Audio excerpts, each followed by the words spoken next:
Hello and thank you for joining me. My name is Mike Roberts and welcome to this snippet from the Song of Solomon. And this is our 13th snippet, and we've been making our way through the book of the Song of Solomon verse by verse. And in our last snippet we finished up with chapter 1, and in this one we're going to start with chapter 2.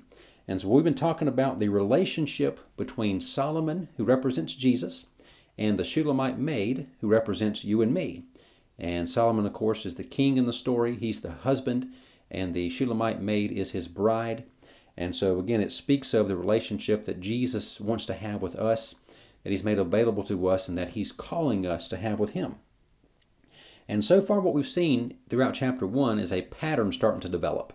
And this pattern is true of our walk with the Lord as well.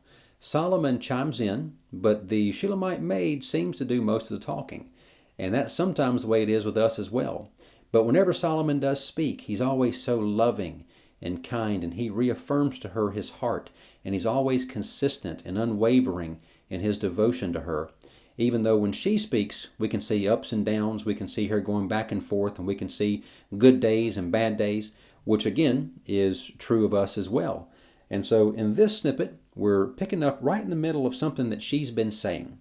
Now we closed out the last snippet and the last couple of verses of chapter 1, which are, "How handsome you are, my beloved." So this is the Shulamite maid speaking to Solomon, and she says, "How handsome you are, my beloved, and so pleasant. Indeed, our couch is luxuriant. The beams of our houses are cedars, our rafters are cypresses." And then we pick up in chapter 2, verse 1, and she says about herself, "I am the rose of Sharon, the lily of the valleys." And those are very important names. And over the years, a lot of people have given those names to Jesus, which he certainly is. He's the rose of Sharon. He's the lily of the valleys. But we can see in the context of the book here, those names actually are for you and me. So Jesus sees you and sees me as the rose of Sharon and the lily of the valleys. And we can see as he speaks throughout this book that he always singles her out. He always makes her feel like she's the most important, and he takes her from among all the rest of the maidens and shows that she's the one that he's chosen, and she's the one he's given his heart to.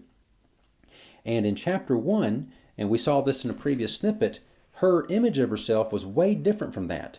She married Solomon, and they go on their honeymoon. When she comes back from the honeymoon, you would think she would be just elated and be on cloud 9, but we saw where she had a real low spot emotionally. And she was feeling very insecure about herself. She was saying, "Don't look at me because I'm dark and I've been burned by the sun." And she begins to look at all these things that she sees in herself that made her feel unworthy of her love.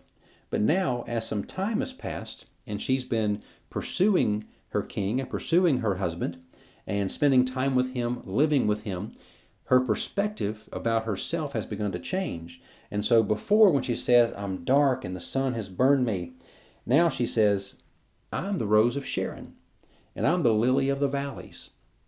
So her perspective has become more like his perspective of her than the one that she had for herself previously.